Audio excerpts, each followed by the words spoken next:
또 주님의 영광을 위해 살 수 있도록 도와주시는 것을 감사드립니다. 연약하고 또 부족한 것이 많을지라도 주님께서 항상 도와주시는 것을 믿고 감사드립니다. 이 시간 주 성령께서 두루 역사해 주시고 주의 뜻이 무엇인지를 알 수 있는 지혜를 주시고 주님 말씀 가운데 걸어갈 수 있는 힘을 허락해 주옵소서. 우리가 세상에 살아가는 목적을 분명히 하며 살 수 있도록 도와주시고 머지않아 주님 앞에서는 그날 칭찬과 영광과 존귀를 얻을 수 있도록 도와주시옵소서. 특별히 미국과 남미에 전도 중에 있는 이요한 목사님 그리고 함께하는 모든 일행들에게 함께해 주시고 주의 역사와 능력을 나타내 주옵소서. 그리고 카메룬과 차드에 전도 중에 있는 오세일 목사님에게 함께해 주시고 도와주시옵소서. 그리고 앞으로 있을 학예 수양회에도 함께해 주시고 또 준비하는 모든 손길에도 함께해 주시고 도와주시옵소서. 또 오늘 이 시간 우리에게 필요한 말씀을 허락해 주시고 이 말씀을 통해서 주의 뜻이 무엇인지를 분별할 수 있도록 도와주시옵소서. 주 예수 그리스도 이름 받들어 기도하옵나이다. 아멘. 성경 미가서 2장 찾으시겠습니다. 미가서 2장입니다.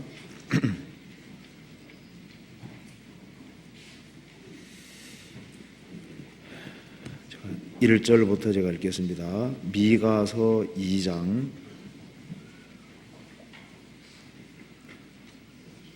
1292페이지 미가서 2장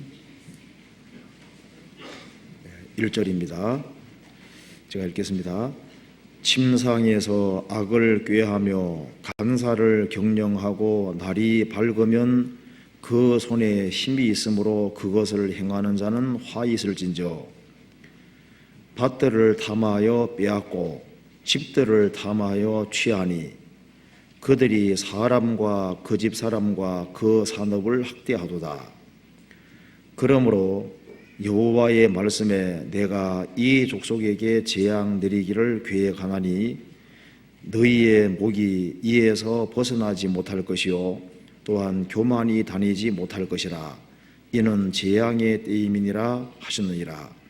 그때 너희에게 대하여 풍사를 지으며 슬픈 애가를 불러 이르기를 우리가 온전히 망하게 되었도다. 그가 내 백성의 산업을 옮겨 내게서 떠나게 하시며 우리 밭을 나누어 피역자에게 주시는도다 하리니 그러므로 여호와의 회중에서 제비를 뽑고 줄을 띨 자가 너희 중에 하나도 없으리라. 그들이 말하기를 너희는 예언하지 말라.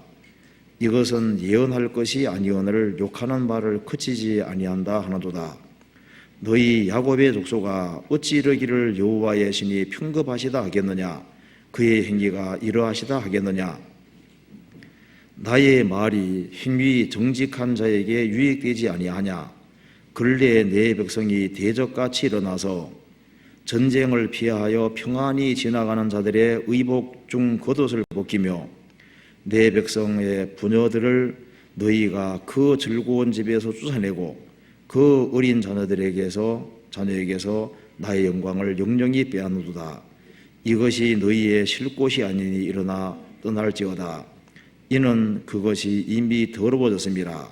그런즉 반드시 멸하리니 그 멸망이 크리라. 사람이 만일 험하게 행하며 거짓말로 이르기를 내가 포도주와 독주에 대하여 내게 예언하리라 할 것 같으면 그 사람이 이 백성의 선지자가 되리로다. 여기에 7절을 같이 읽어보겠습니다. 너희 야곱의 족속아 어찌 이르기를 여호와의 신이 평급하시다 하겠느냐. 그의 행위가 이러하시다 하겠느냐. 나의 말이 행위 정직한 자에게 유익되지 아니하냐. 여기까지입니다. 우리가 오늘 미가서 2장 7절에 나와 있는 말씀, 여호와의 신이 평급하시다 하겠느냐, 이 제목으로 같이 한번 생각을 해보겠습니다. 평급이란 말이 참 어렵죠. 여호와의 신이 평급하시다 하겠느냐. 평급하다는 것은 그 참을성이 없다, 그리고 아주 조급하다, 성급하다, 너무 재촉한다, 그런 뜻입니다. 여호와의 행위가 평급하시다 하겠느냐, 하나님이 왜 그렇게 서두시느냐, 왜 그렇게 재촉하느냐, 왜 안달복달 하느냐, 왜 그렇게 간섭하느냐, 좀 제발 내버려 두지. 우리가 조금 못 살아간다고 해서 왜 그렇게 재앙을 선포하고 멸망을 선포하고 그렇게 까다롭게 구느냐 하는 이제 그런 의미입니다. 여호와의 신이 평급하시다 하겠느냐, 이 제목으로 한번 같이 생각을 해보겠습니다. 미가서 1장에 먼저 잠깐 봅시다. 1장 1절에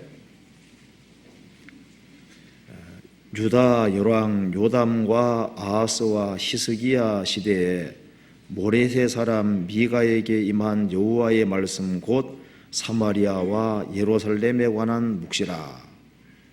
그러니까 이 내용은 이제 미가 선지자가 쓴 것인데, 사마리아, 북이스라엘의 수도죠. 그리고 예루살렘에 관한 묵시라. 그러니까 이 당시에는 북이스라엘도 있고 남유다도 있었던 데입니다. 그러니까 이제 남유다뿐 아니라 북유다까지 아울러서 하시는 말씀입니다. 그래서 북이스라엘이 타락의 길을 걸어가고 남유다도 동일한 길을 걸어갔습니다. 그래서 하나님께서 미가 선지자를 들어서 말씀을 하고 있습니다. 이 미가 선지자가 활동할 때는 북이스라엘은 타락의 그걸 걷고 있었고 남유다도 우상 숭배에 찌들어서 아주 많은 악을 행하고 있었던 때입니다. 그때 이제 미가 선지자가 이렇게 예언을 하는 겁니다. 미가서 2장 1절에 보시겠습니다. 침상에서 악을 꾀하며 간사를 경영하고 날이 밝으면 그 손에 힘이 있으므로 그것을 행하는 자는 화 있을진저. 북이스라엘과 남유다 백성들은 하나님의 백성이었습니다. 그런데 어느 순간인가부터 하나님을 찾지를 않았습니다. 침상에서 시편 63편 6절에 보면은 다윗은 침상에서 주님을 기억했다고 했습니다. 밤에 주님에 대해서 깊이 생각을 하고 그 다음날 어떻게 살아야 될 것이냐, 그것에 대해서 궁리를 하고 자기 반성을 하고 하루하루 삶을 새롭게 할 생각을 하지 아니하고, 이 당시에는 침상에서 악을 꾀했다는 것은 밤에 이제 어떻게 하면 한탕할까, 어떻게 하면 남의 것을 착취할까 하는 잘못된 마음을 가지고 살고 있었던 거예요. 그래서 침상에서 악을 꾀하며 간사를 경영하고, 이제 밤새도록 밤에 이제 궁리를 하는 겁니다. 어떻게 하면 죄를 더 많이 지을까, 어떻게 하면 악을 더 많이 행할까, 어떻게 하면 남의 것을 착복해서 자기 것으로 만들까, 이제 그런 궁리를 하는 거예요. 그리고 이제 날이 밝으면 그 손에 힘이 있으므로 그것을 행하는 자는 화 있을진저. 밤에 악을 궁리하고 낮에 실행을 시켰다는 겁니다. 특별히 이 당시에 유력한 사람들, 힘 있는 사람들이 이제 그렇게 했던 거예요. 그래서 2절에 보면은 밭들을 탐하여 빼앗고 그 남의 것을 강제로 뺏는 겁니다. 집들을 탐하여 취하니 그들이 사람과 그 집 사람과 그 산업을 학대하는도다. 그래서 사람들을 억울하게 만들어가는 겁니다.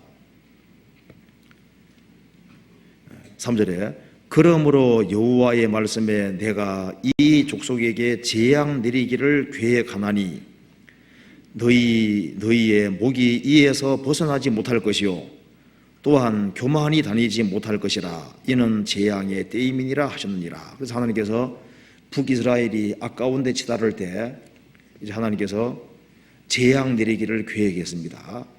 북이스라엘이 악으로 치달으니까 하나님께서 아시리아라는 나라를 준비해서 심판 내리려고 하시는 거예요. 그리고 남유다가 아까운 데 걸어가니까 하나님께서 바벨론이라는 나라 들어서 이스라엘 민족을 심판하려고 하시지 않습니까? 북이스라엘, 남유다를. 그리고 4절에 그때 너희에게 대항하여 대항해서란 말이죠. 풍자십니다. 조롱하는 시를 지으며 슬픔의 노래를 불러 이르기를 우리가 온전히 망하게 되었도다. 그가 내 백성의 산업을 옮기며 내게서 떠나게 하시며 우리의 밭을 나누어 폐역자에게 주시는도다 하리니. 그래서 이제 아시리아가 쳐들어와서 이스라엘 민족을 심판하고 남유다를 바벨론 쳐들어와서 심판을 할 때 우리가 온전히 망하게 되어도다. 우리나라를 폐역자에게 주시는도다. 이제 이렇게 말을 할 거라는 겁니다. 그러므로 여호와의 회중에서 제비를 뽑고 줄을 뜰 자가 너희 중에 하나도 없으리라. 그래서 예레미야 5장 1절에 보면은 너희는 예루살렘 넓은 거리를 찾아보고 알라. 정말 진리를 구하고 공의를 행하는 사람 한 사람 구하면 산다 그랬죠. 한 사람이 없어서 심판을 받게 됐던 겁니다. 그런데 이 예언을 할 때는 실제 이런 사건이 벌어지기 훨씬 전의 말씀인 겁니다. 대략 한 기원전 700년경의 한 얘기니까요. 여기 이제 남유다가 망하려면은 586년에 완전히 망했으니까 꽤 시간이 좀 있지 않습니까? 그래서 이제 그들이 이렇게 말하는 겁니다. 6절에 그들이 이스라엘 백성들이 말하기를 너희는 예언하지 말라. 이것은 예언할 것이 아니오늘 욕하는 말을 그치지 아니한다 하는도다. 이제 너희들 이제 침상에서 악을 꾀하고 날이 밝으면은 남을 착취하고 악을 행하는데 너희들 잘 될 줄 아느냐? 하나님께서는 재앙 내리기를 계획했고 너희들은 완전히 망하게 됐다고 그런 말을 하게 될 거다. 이제 이렇게 하나님의 선지자가 이제 재앙을 선포하니까 그런 예언하는 말을 싫어하는 겁니다. 너희는 예언하지 말라. 이것은 예언할 것이 아니오늘 욕하는 말을 그치지 아니한다 하는도다. 그러니까 하나님이 예언하는 말씀을 욕으로 여기는 사람들인 거예요. 그런 일은 없을 거다. 하나님 백성이 왜 망하겠느냐? 아까운 데 치달으면서도 아무 일이 없을 거라고 생각을 하는 겁니다. 7절에 그래서 이런 말이 나오는 겁니다. 너희 야곱의 족속아 어찌 이르기를 여호와의 신이 평급하시다 하겠느냐? 그의 행위가 이러하시다 하겠느냐? 나의 말이 행위 정직한 자에게 유익되지 아니하냐?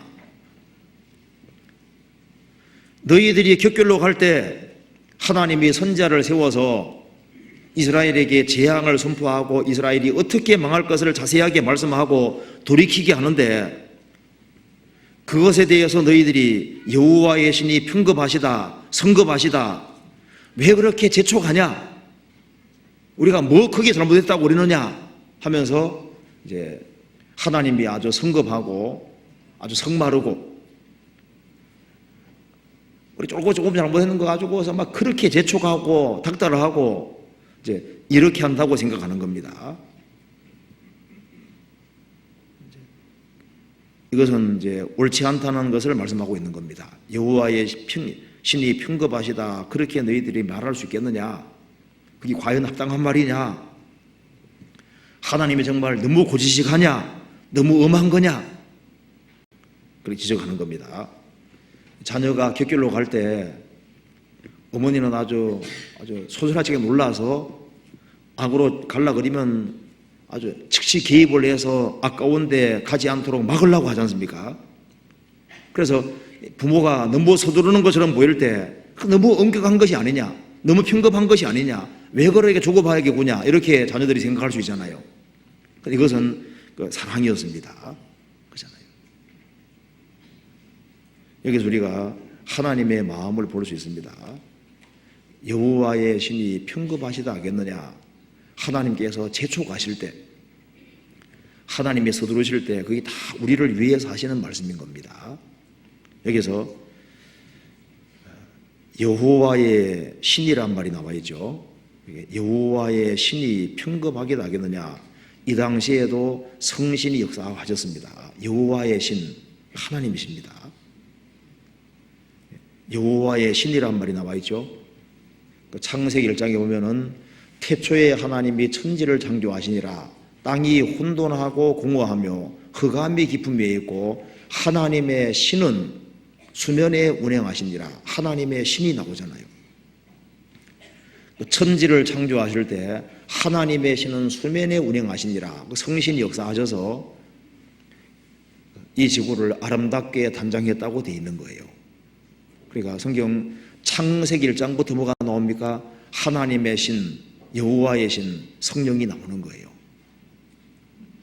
창세기 1장 펴봅시다.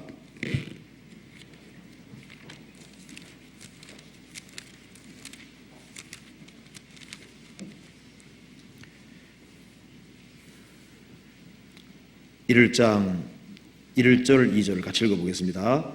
태초에 하나님이 천지를 창조하시니라. 땅이 혼돈하고 공허하며 흑암이 깊은 위에 있고 하나님의 신은 수면에 운행하시니라. 하나님이 천지 창조하실 때 하나님의 성령이 수면에 운행하시니라. 하나님의 성신이 창조에 개입하셔서 이 지구를 아름답게 하셨다고 되어 있어요. 성령께서 단장하셨다고 했습니다. 한번 찾아봅시다. 여기 욥기 26장 찾아봅시다. 욥기 26장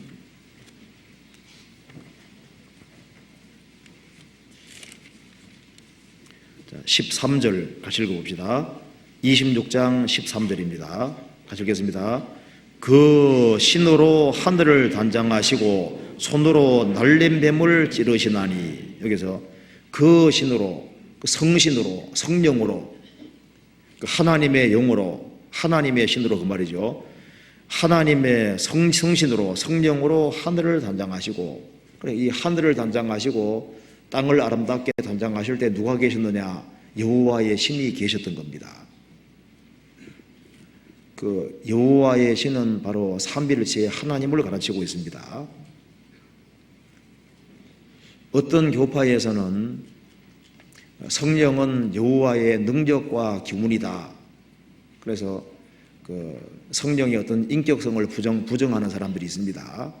그런데 성경에는 무엇인가를 창조하고 단장하시려면 능력과 기운이면 안 됩니다. 아름답게 뭘 단장하려면 그 지혜가 있어야 되거든요. 성경에서는 창세기부터 요한계시록까지 성령이 여호와의 신이 하나님이라고 분명히 말하고 있습니다.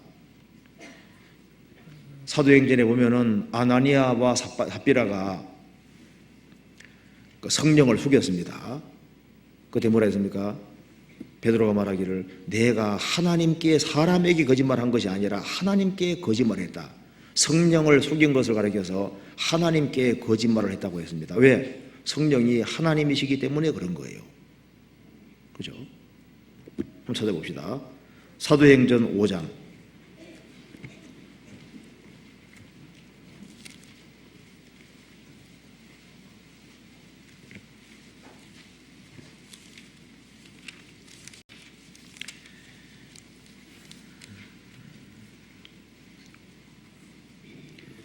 5장 3절입니다.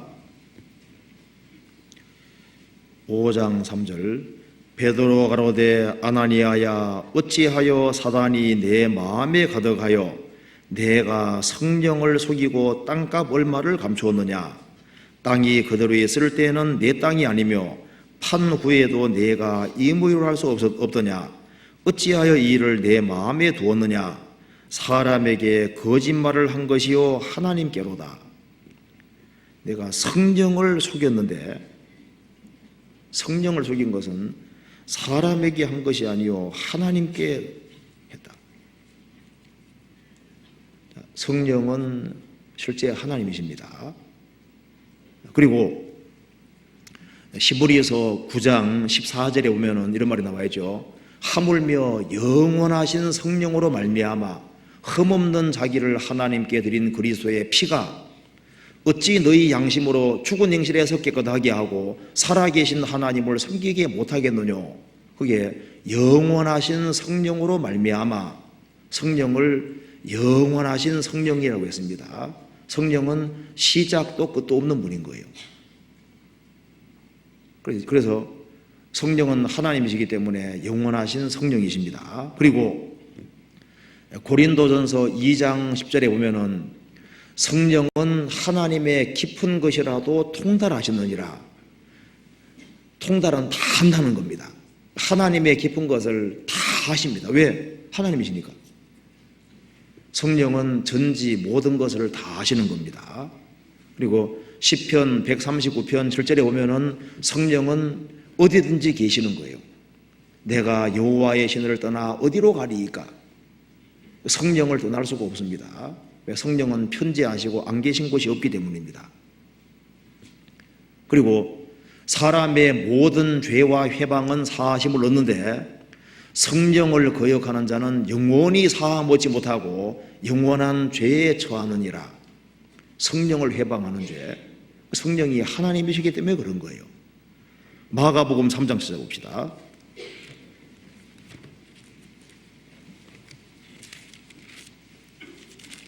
마가복음 3장 28절 29절. 마가복음 3장 28절 29절입니다.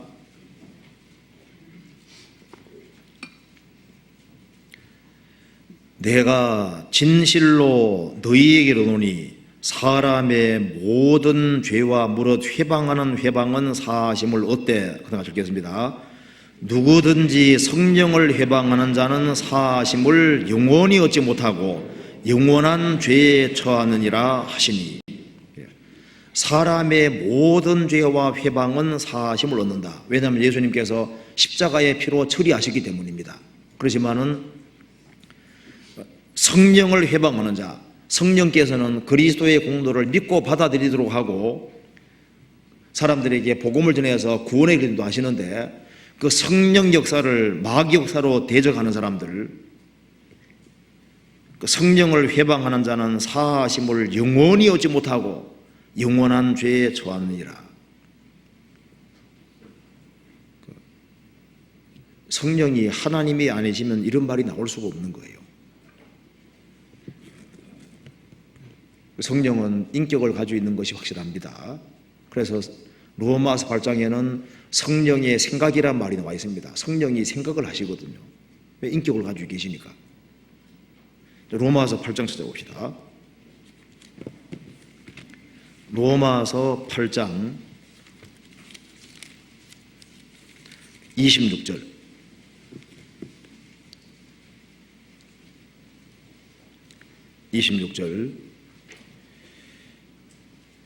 이와 같이 성령도 우리 연약함을 도우시나니 우리가 마땅히 빌 바를 알지 못하나 오직 성령이 말할 수 없는 탄식으로 우리를 위하여 친히 간구하셨느니라. 인격 가지고 있는 게 확실하잖아요. 27절. 마음을 감찰하시는 이가 성령의 뭐라 했습니까? 생각을 아시나니 이는 성령이 하나님의 뜻대로 성도를 위하여 간구하십니다. 성령께서는 구원받은 한 사람 한 사람을 다 아시기 때문에 그 구원받은 사람에게 무엇이 필요한지를 아시고 성령께서 친히 기도해 주신다 그 말입니다. 마음을 감찰하시는 이가 성령의 생각을 아시나니, 성령은 생각을 가지고 계시고, 그래서 구원받은 사람에게 무엇이 필요한지, 어떤 것이 연약한지를 아시고 말할 수 없는 탄식으로 우리를 위해서 친히 간구하신다 그 말입니다. 그리고 성령은 감정 가지고 계시기 때문에 그리스도인들이 죄 가운데 살아가면은 성령이 탄식하시고 근심하시고 슬퍼하시는 거예요. 그러니까 사람이 성령을 기쁘시게 할 수도 있고 성령을 슬프게 할 수도 있는 겁니다. 에베소서 4장 찾아봅시다.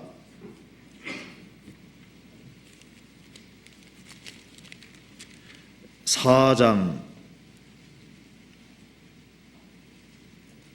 30절, 제가 29절부터 읽겠습니다. 29절. 무릇 더러운 말은 너희 입 밖에도 내지 말고 오직 덕을 세우는 데 소용되는 대로 선한 말을 하여 듣는 자들에게 은혜를 끼치게 하라. 하나님의 성령을 근심하게 하지 말라. 그 안에서 너희가 구속의 날까지 인지심을 받았느니라. 우리 몸이 구원되는 날까지 성령님은 우리 속에 계셔야 되기 때문에 하나님의 성령을 근심하게 하지 말라. 성령이 실제로 근심하는 것이 있습니다.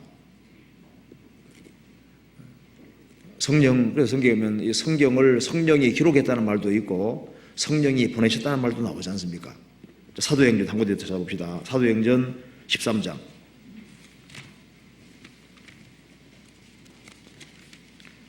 13장 2절입니다.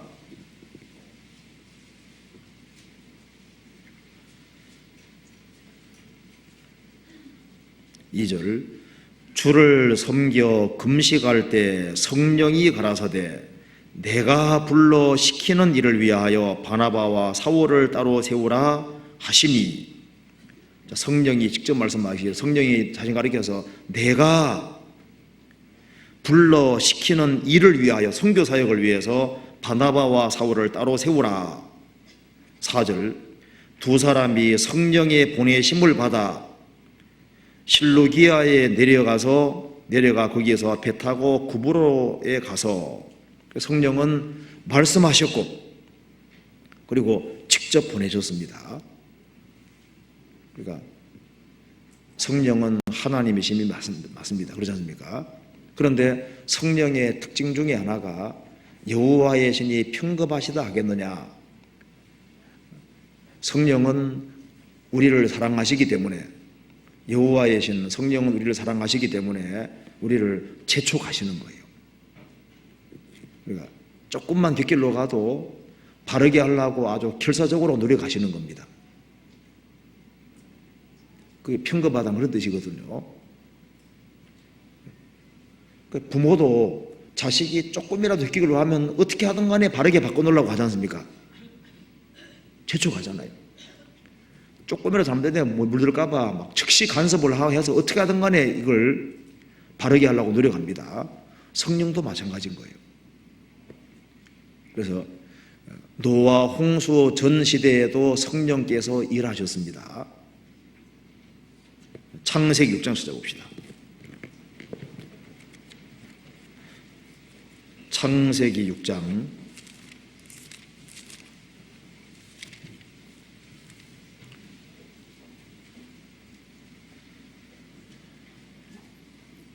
1절입니다. 사람이 땅 위에 번성하기 시작할 때 그들에게서 딸들이 나니 하나님의 아들들이 사람의 딸들의 아름다움을 보고 자기들의 좋아하는 모든 자로 아내를 삼는지라. 그다음 읽겠습니다. 여호와께서 가라사대 나의 신이 영원히 사람과 함께 하지 아니하리니 이는 그들이 육체가 됨이라.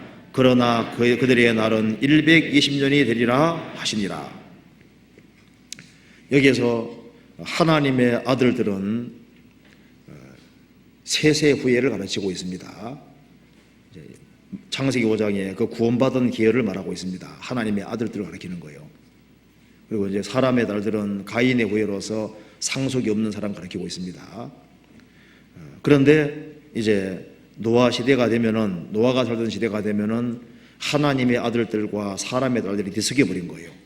그래서 여호와께서 가라사대 나의 신이 영원히 사람과 함께하지 아니하리니. 다른 번역에는 나의 신이 영원히 사람과 함께 씨름하지 않을 거다. 그러니까 성령께서 하나님의 아들로 구별된 사람으로 하여금 구별되려고 그렇게 구별되게 살게 하기 위해서 그렇게 노력을 하는데 안 돌이키는 거예요. 그래서 나의 신이 영원히 사람과 함께 씨름하지 아니하리니 이는 그들이 육체가 됨이니라. 타락하는 겁니다. 그러나 그들의 날은 120년이 되리라. 하나님께서 120년 동안 그래도 돌이킬 수 있는 유예 기간을 주신 거예요. 그런데 그때 정말 구별되어 사는 사람은 노아 식구밖에 없었던 겁니다. 그래서 하나님께서 노아에게 방주를 짓게 하셨고, 그 나머지는 주님께서 결국은 어떻게 했습니까? 하나님 인대가 끝났을 때 심판을 집행하신 거예요. 그래서 이 하나님의 아들들로 구별된 사람은 예수님이 오실 때까지 옥에 갇혀 있었다고 성경에 베드로서 3장에 기록이 되어 있잖아요. 예수님이 죽으셨을 때 옥에 있는 영들에게 전파해서 그들을 끄집어냈단 말이 나와 있습니다. 하나님의 아들들이 격길로 감으로써 성령께서 끊임없이 공고하는 공고를 듣지 아니함으로써 큰 징계를 받고 죽어서 주님 오실 때까지 옥에 갇혀 있었던 거예요. 여기서 노아 홍수 전 시대에도 성령께서 배후에서 끊임없이 씨름하고 그들을 재촉하고 돌이키게 하려고 끊임없이 일했다는 걸 알 수 있다고 말입니다. 그리고 이스라엘이 출애굽을 해서 40년 광야 생활하는 거기에도 주의 성령께서 끊임없이 배후에서 일을 계속 하셨던 거예요. 이사야 63장 찾아봅시다.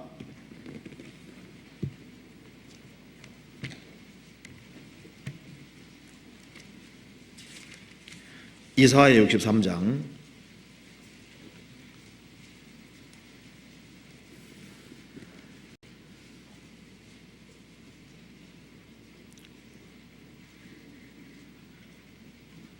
7절부터 제가 읽겠습니다.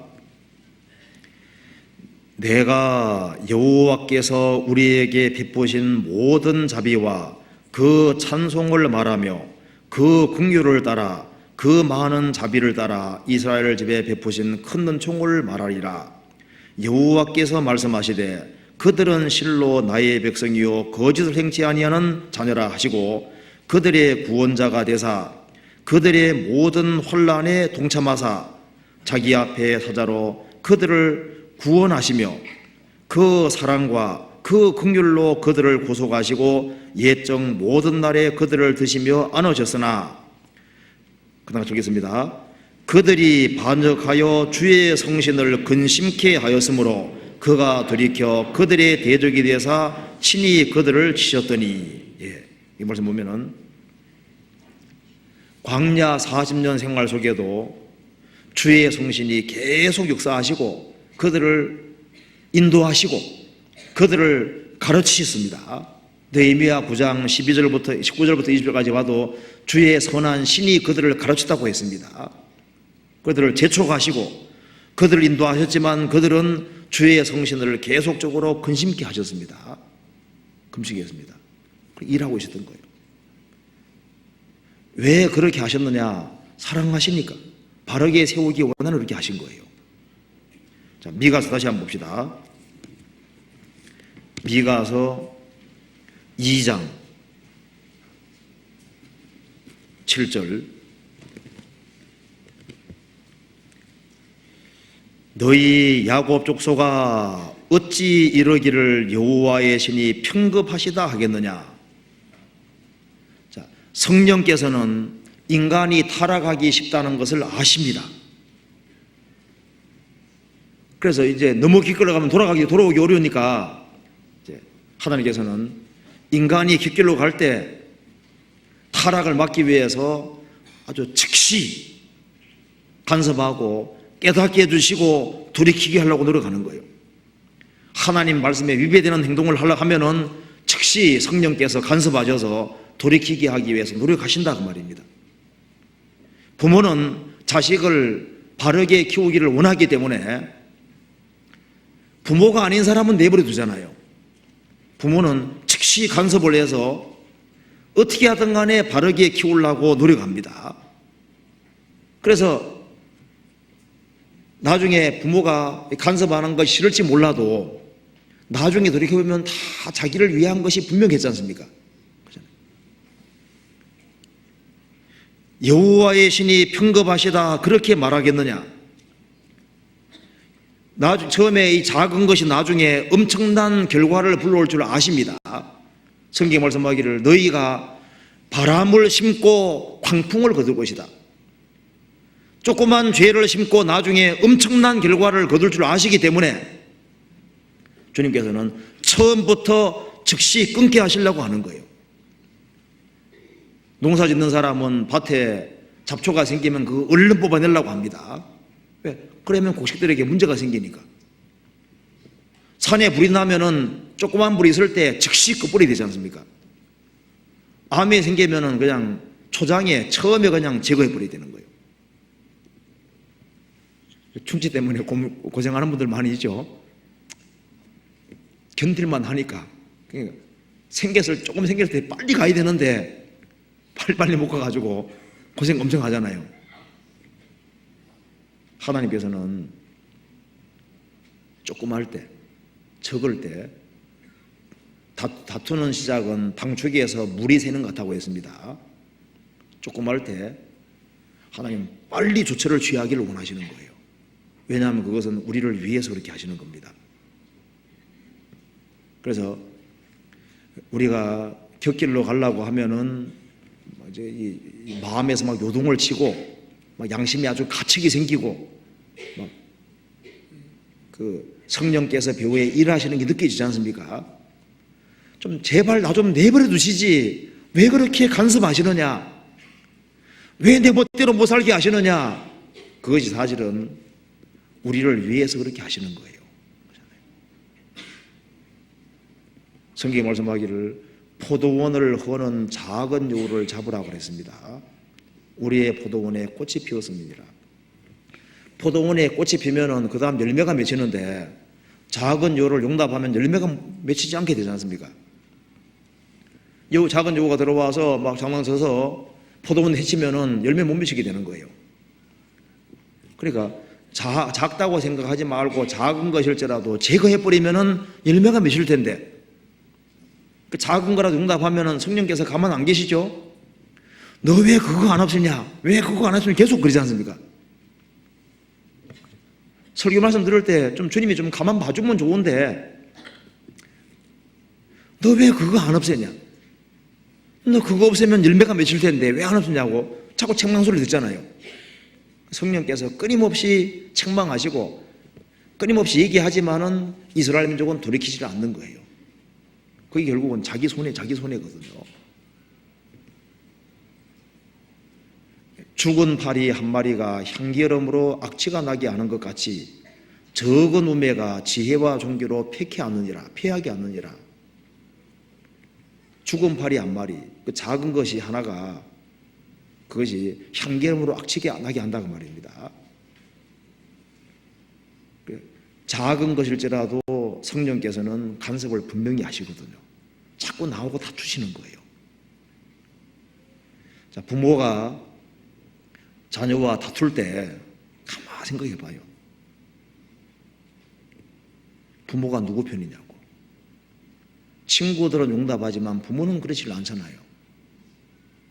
누가 자녀를 가장 생각할까요? 부모지 않습니까? 친구가 아닙니다.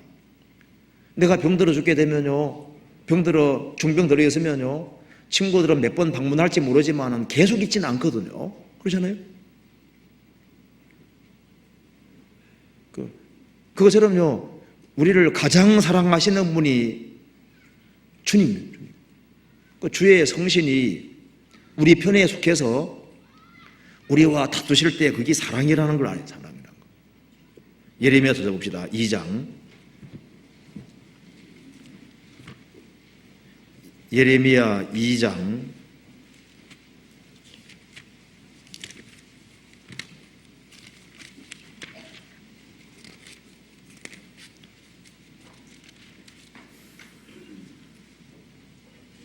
4절입니다. 야곱 집과 이스라엘 집 모든 가족아, 나 여호와의 말을 들으라. 나 여호와가 이같이 말하노라. 너희 열조가 내게서 무슨 불의함을 보았간대 나를 멀리하고 허탄한 것을 따라 헛되이 행하였느냐. 너희 열조가 내게서 무슨 불의함을 보았간대 너희들이 왜 나를 멀리하고 허탄한 우상을 따라서 행하느냐. 왜 나를 멀리하느냐. 너희들이 가장 가까이 해야 될 분이 바로 내가 아니냐, 그렇게 말씀하시는 겁니다. 9절 같이 읽겠습니다. 그러므로 내가 여전히 너희와 다투고 너희 후손과도 다투리라. 여호와의 말이니라. 곁길로 가니까 하나님께서 이스라엘과 다투시는 거예요. 그리고 후손과도 여전히 다투십니다. 왜? 잘 되기를 바라기 때문에 다투시는 거예요. 그렇잖아요. 하나님께서는 우리를 어릴 때부터 바르게 세우기를 진짜 원하십니다. 그런데 어떤 자식들은 부모가 융통성이 없고 꽉 막혔다고 생각하는 거예요. 우리 어머니는 앞뒤가 꽉 막혀서 내가 멋대로만 해보려는 걸 그렇게 막는다고. 우리 어머니하고는 얘기가 안 돼요. 친구하고는 얘기 잘 되는데 그래요? 그거 아니잖아요. 융통성이 없는 게 아니라 가만히 생각해봐요. 이게 정말 사랑인 겁니다. 자, 구원받은 사람 속에 성령이 와 계시잖아요. 성령이 끊임없이 일깨우고 재촉할 때 그게 사랑입니다. 그런데 이스라엘은 성령께서 그렇게 재촉을 하셔도 끊임없이 반역을 했습니다. 그 결과는 뭐였습니까? 그 결과는 파멸이었던 거예요. 자, 성경 미가서 다시 한번 봅시다. 2장 7절입니다. 너희 야곱의 족속아 어찌 이르기를 여호와의 신이 평급하시다 하겠느냐. 그의 행위가 이러하시다 하겠느냐.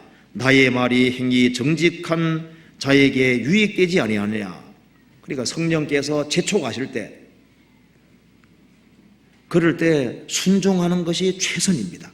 그런데 이 당시에 사람들이 성령께 불순종하고 계속 폐역하는 길을 택했지만은 미가 선지자만은 복종의 길을 걸어갔던 거예요. 성령께 복종하는 길을 택한 겁니다. 3장 8절에 보시겠습니다. 3장 8절 같이 읽겠습니다. 오직 나는 여호와의 신으로 말미암아 권능과 공의와 재능으로 채움을 얻고 야곱의 허물과 이스라엘의 죄를 그들에게 보이리라. 다른 사람들은 성령께 불순종하고 여호와의 신의 재촉을 무시하고 곁길로 계속 행한다고 할지라도 오직 나는 결심이잖아요. 다른 사람은 어떻게 하든지 관계없이 오직 나는 여호와의 신으로 말미암아 권능과 공의와 재능으로 채움을 얻고 야곱의 허물과 이스라엘의 죄를 그들에게 보이리라. 나는 하나님 편에 서겠다. 하나님 편에 서서 곁길로 행하는 그 사람들에게 잘못을 깨닫게 하고 주님 품으로 돌아서게 하겠다. 그렇게 말했습니다. 성령께서 그렇게 재촉하시는 이유가 무엇일까요? 순종의 길을 걷는 게 최선이라는 것을 깨닫게 해주는 거예요. 미가서 6장 찾아봅시다. 6절입니다. 내가 무엇을 가지고 여호와 앞에 나아가며 높으신 하나님께 경배할까? 내가 번제물 1년 된 송아지를 가지고 그 앞에 나아갈까? 여호와께서 천천의 수양이나 만만의 강수 같은 기름을 기뻐하실까? 내 허물을 위하여 내 맏아들을 내 영혼의 죄를 인하여 내 몸에 열매를 드릴까? 같이 읽어보겠습니다. 사람아 주께서 선한 것이 무엇임을 내게 보이셨나니 여호와께서 내게 구하시는 것이 오직 공의를 행하며 인자를 사랑하며 겸손히 내 하나님과 함께 행하는 것이 아니냐. 내가 무엇을 가지고 여호와 앞에 나아가며 높으신 하나님께 경배할까? 하나님께서 번제물 일련된 송아지를 가지고 나가는 그걸 기뻐하실까? 천천의 수양이나 만만의 강소 같은 기름을 기뻐하실까? 아니라는 겁니다. 사람아, 주께 선한 것이 무엇임을 내게 보이셨나니 여호와께서 너에게 구하시는 것은 오직 공의를 행하며 인자를 사랑하며, 사랑입니다. 그리고 겸손히 내 하나님과 함께 동행하는 것을 원하는 것이 아니냐. 그러면서 9절을 이렇게 말했습니다. 9절 같이 읽읍시다. 여호와께서 성읍을 향하여 외쳐 부르시나니 완전한 지혜는 주의 이름을 경외함이니라. 너희는 매를 순히 받고 그것을 정하신 자를 순종할지니라. 완전한 지혜는 주의 이름을 경외하는 것인데, 주님을 두려워하고 주님을 높이고 사는 것인데, 결국은 뭐냐? 주님 말씀에 순종하는 길이다. 너희는 매를 순히 받고 그것을 정하신 자를 순종할지니라. 더 이상 불순종의 길을 걷지 말고 순종하는 길을 순종하는 길. 성령께서 재촉하시는 이유가 뭘까요? 우상을 버리고 여호와를 경배하고 여호와를 경외하고 겸손히 주님과 동행하면서 순종하는 길을 걷도록 끊임없이 유도하는 거예요.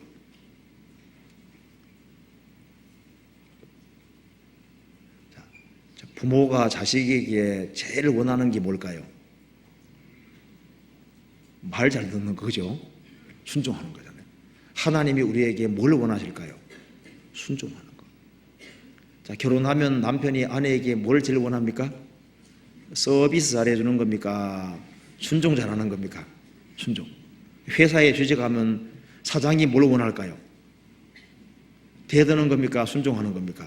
그 순종하는 거.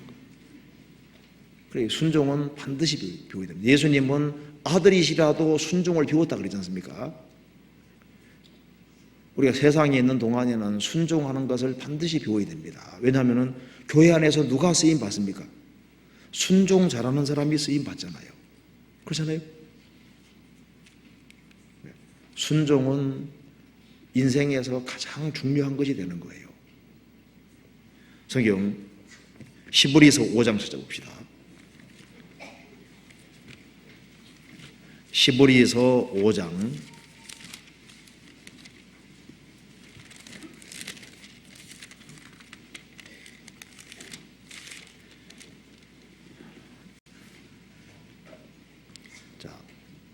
8절 9절을 같이 읽어봅시다. 그가 아들이시라도 고난 받으신 고난으로 순종함을 배워서 온전하게 되었은즉 자기를 순종하는 모든 자에게 영원한 구원의 근원이 되시고, 예수님은 아들이시라도 그 받으신 고난으로 순종함을 배워서 온전케 되었다. 그래서 자기를 순종하는 모든 자에게 영원한 구원의 근원이 되시고, 베드로는 성격이 급한 사람입니다. 그런데 순종하는 거 잘하잖아요.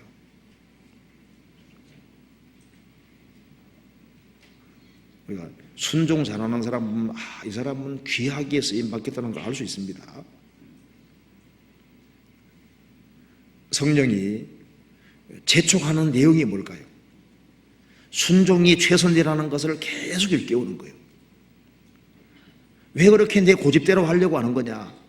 순종하는 길을 걸으라고 재촉하시는 겁니다. 성경에 아브라함의 종은 성령의 그림자라는 거 아시죠? 그래서 아브라함은 성부 하나님의 모형, 예수님은 이삭은 성자 하나님 예수님의 모형이고, 아브라함의 종은 성령의 모형입니다. 그렇죠? 여호와의 신의 모형인 거예요. 그래서 아브라함이 독자 이삭을 모리아산에 드린 것처럼 예수님이 갈보리산에 드려졌습니다. 그리고 난 이후에 아브라함이 종을 불러서 저 멀리 가서 하람 쪽으로 가서 이제 이삭의 아내를 취해오라고 한 겁니다. 그래서 아브라함의 종이 갔지 않습니까? 가서 리브가를 만나서 아브라함과 이삭의 영광을 드러내면서 리브가의 마음을 움직였습니다. 그러죠? 그리고 이삭을 좁게 만들었습니다. 그래서 이제 아브라함의 종은 리브가에게 얘기했죠. 리브가가 이제 결혼할 마음이 있는 걸 알고 이제 그 다음 날 즉시 떠나려고 했습니다. 근데 부모들은 막았잖아요. 한 10일은 더 있어야지 하는 겁니다. 그런데 아브라함의 종이 뭐라 했습니까? 나를 만류치 마소서. 그러니까 여호와의 뜻이니까 재촉해서 빨리 움직이게 만들었습니다. 그래서 리브가는 결단하고 아브라함의 종을 따르는 거 봐요. 거기서 우리가 성령의 모습을 볼 수 있는데요. 성령께서는 하나님 아버지와 예수님의 영광을 드러내시고 사람들로 하여금 결단하고 그리스도를 믿도록 하고 그리스도를 따르도록 계속 부추기시는 거예요. 그런 일을 하시는 겁니다. 성령은 재촉하시고 서두르도록 계속 부추기는 거예요. 성경 봅시다. 창세기 24장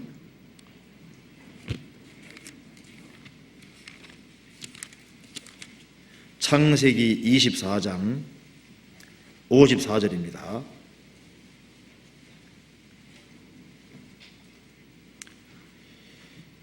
이에 그들 곧 종과 종자들이 먹고 마시고 유숙하고 아침에 일어나서 그가 가로되 나를 보내어 내 주인에게로 돌아가게 하소서. 리브가의 오라비와 거미가 가로되 소녀로 며칠을 적어도 열흘을 우리와 함께 있게 하라. 그 후에 그가 갈 것이니라. 56절 그 사람이 그들에게 이르되 나를 만류치 마소서. 여호와께서 내게 형통한 길을 주셨으니 나를 보내어 내 주인에게로 돌아가게 하소서. 그들이 가로되 우리가 소녀를 불러 그에게 물으리라 하고 리브가를 불러 그에게 이르되 내가 이 사람과 함께 가겠느냐 가려느냐. 그가 대답하되 가겠나이다. 그래서 결정이 딱 되어지니까 아브라함의 종은 서둘러서 재촉해서 데리고 가는 것 봐요.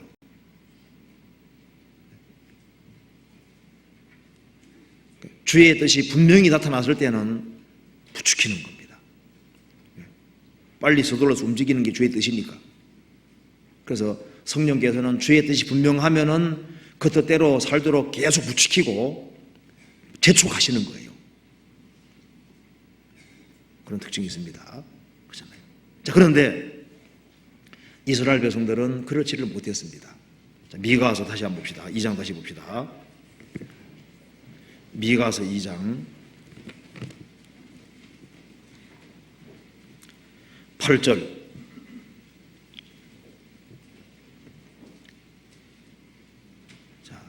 근래에 내 백성이 대적같이 일어나서 전쟁을 피하여 평안히 지나가는 자들의 의복 중 겉옷을 벗기며 나쁜 짓 하는 겁니다. 내 백성의 부녀들을 너희가 그 즐거운 집에서 쫓아내고 그 어린 자녀에게서 나의 영광을 영영히 뺏는도다. 부녀들은 힘이 없잖아요. 아마 여기에 부녀들이라는 것이 아마 남편이 없는 사람일 거예요.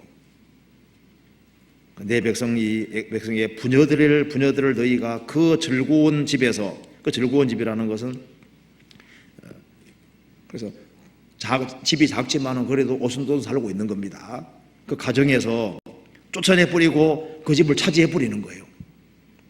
그리고 그 어린 자녀에게서 나의 영광을 영영히 빼앗는, 그러니까 생존권을 박탈해버리는 겁니다. 그걸 다 차지하는 거예요. 그래서 이스라엘이 너무너무 타락의 길을 걸어가는 겁니다. 미가서 7장 찾아봅시다. 이렇게 되었습니다. 7장 1절에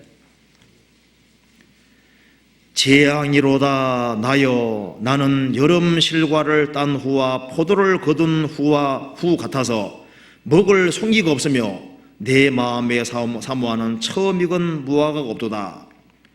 이와 같이 선인이 세상에서 끊어졌고 정직자가 인간에 없도다. 무리가 다 피를 흘리려고 매복하며 각기 그물로 형제를 잡으려 하고 두 손으로 악을 부지런히 행하도다. 그 군장과 재판자는 뇌물을 구하며 대인은 마음에 악한 사욕을 바라며 서로 연락을 취하니 그들의 가장 선한 자라도 가시 같고 가장 정직한 자라도 찔려올 테리보다 더하도다. 그들의 파수꾼들의 날 곧 그들의 형벌의 날이 임하였으니 이제 그들이 요란 날이로다. 그러니까 미가 선지자가 탄식하는 거예요. 이 세상에 선한 사람이 끊쳐졌고 정직한 자가 인간에 없도다. 다 타락해서 아까운 데만 치닫고 있다 그 말입니다. 성령께서 그렇게 재촉하시고 그렇게 말씀하셔도 끝까지 안 듣는 거예요. 그래서 이렇게 얘기를 합니다. 미가서 2장 10절 같이 읽어봅시다. 이것이 너희의 쉴 곳이 아니니 일어나 떠날지어다. 이는 그것이 이미 더러워졌음이라. 그런즉 반드시 멸하리니 그 멸망이 크리라. 이렇게 말씀했습니다. 이제 더 이상 가능성이 없으니까 이것이 이제 사마리아, 남유다 이쪽은 너희 쉴 곳이 아니다. 너희 쉴 곳이 아니니까 일어나 떠날지어다. 이는 그것이 이미 더러워졌습니다. 그런즉 반드시 멸하리니 그 멸망이 크리라. 그래서 어떻게 됐습니까? 남유다에 바벨론 침공해서 이스라엘 민족을 아주 박살내버렸잖아요. 그렇죠? 그리고 예수님 당시에 유대인들에게 성령께서 끊임없이 역사하셨는데 성령을 끝까지 거스렸습니다. 그 결과 로마 군대가 쳐들어와서 이스라엘 민족을 심판해버렸잖아요. 끝까지 거역한 그 결과는 심판이고 이스라엘은 이제 그들이 살 곳이 못 되는 거예요. 그래서 예수님 배척했을 때 어떻게 됐습니까? 이스라엘 민족은 전세계 유랑민족이 되어버렸잖아요. 여기 말씀하기를 이것이 너희의 쉴 곳이 아니니 일어나 떠날지어다. 그런즉 반드시 멸하리니 그 멸망이 크리라. 사도행전 7장 찾아보시겠습니다. 사도행전 7장 51절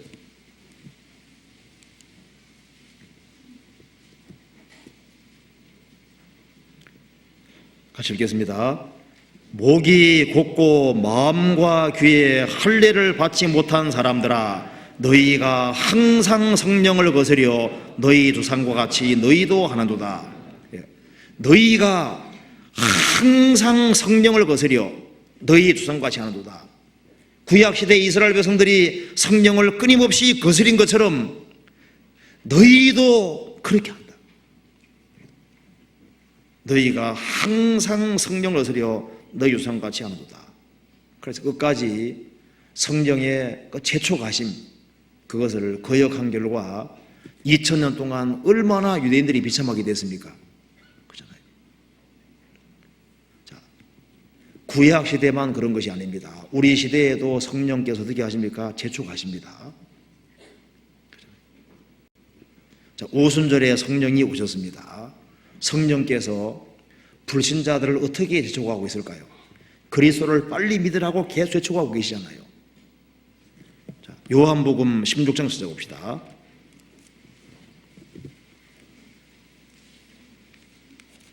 요한복음 16장 8절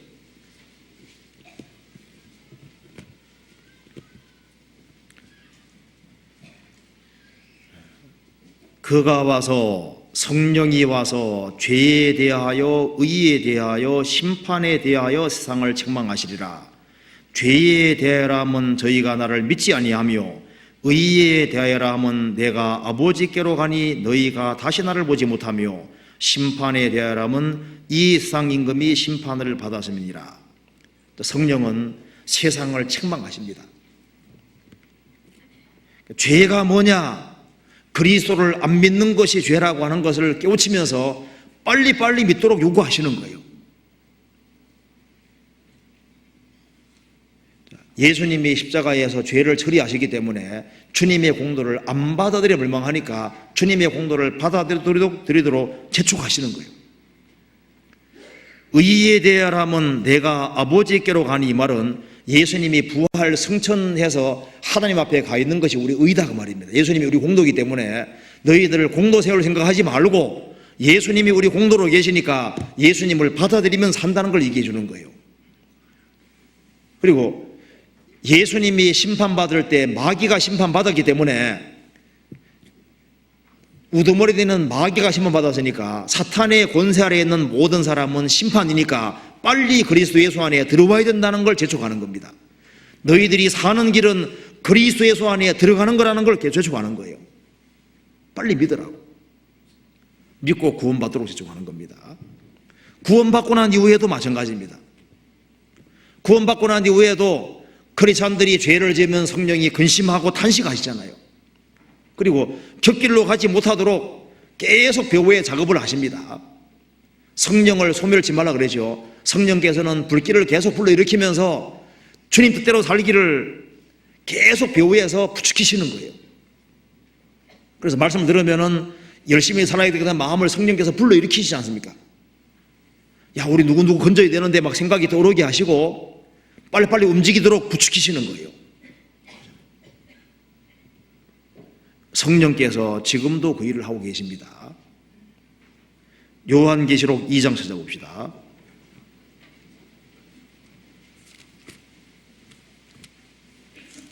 요한계시록 2장. 하나님께서 교회를 통해서도 계속 말씀하십니다. 2장 7절에 보시겠습니다. 귀 있는 자는 성령이 교회들에게 하시는 말씀을 들을지어다.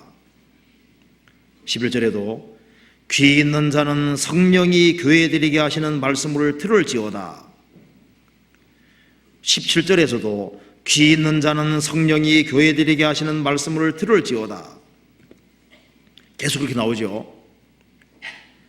29절 가시겠습니다. 귀 있는 자는 성령이 교회들에게 하시는 말씀을 들을지어다.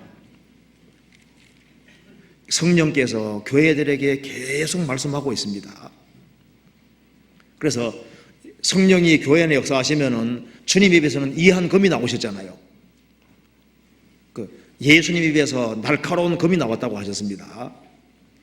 그러니까 입에서 이한 검이 나왔다는 것은 주님 입의 말씀이 검과 같다는 거예요. 그래서 하나님 말씀은 살았고 운동력이 있어 좌우의 날선 어떤 검보다도 예리하여 혼과 영과 및 관절과 골수를 찔러 쪼개기까지 하며 또 마음의 생각들을 감찰하시나니, 찔러 쪼갠다고 되어 있죠. 그래서 교회 안에 성령께서 역사하시면은 성령께서 우리 마음을 찌르시는 거예요. 마음에 갈등이 생기게도 만들고 찔러 쪼개시고, 그래서 무엇이 주님의 뜻인지 아닌지를 알게 해주시는 거예요. 그래서 에베소 교회가 주님을 향한 처음 사랑에서 미끄러지니까 성령께서 재촉하시잖아요. 내가 처음 사랑을 버렸느니라. 그러므로 빨리 돌이켜서 회개하라고 재촉하시잖아요. 버가모 교회, 교회에 있는 성도들이 세상과 타협하고 잘못된 거고 타협하니까 거기에서 구별되도록 재촉하시는 것 봐요. 두아디라 교회에서 거짓된 것을 용납하니까 성령께서 그걸 처리하라고 경고하시는 것 봐요. 라오디게 교회가 미지근하니까 성령께서 재촉하고 더욱게 하라고, 열심을 내라고 계속 부추기는 것 봐요. 성령께서 왜 그렇게 하시느냐? 사랑하시니까. 그리고 성령께서 배후에 지금도 역사하고 계십니다. 세상에서 일하시고 계시는데 이 세상은 어떻게 되고 있습니까? 그 성령의 목소리를 거역합니다. 거역하고 아예 귀를 닫고 점점 격길로 갑니다. 그렇죠? 얼마 안 가면은 전도가 안 되는 시대가 옵니다. 그래서 미가서에 말한 대로 이곳은 너희 쉴 곳이 아니니, 이 세상은 우리 쉴 곳이 아닌 거예요. 반드시 멸망이 있게 됩니다. 여기에 미가서 다시 한번 봅시다. 미가서 2장 다시 한번 보시면요,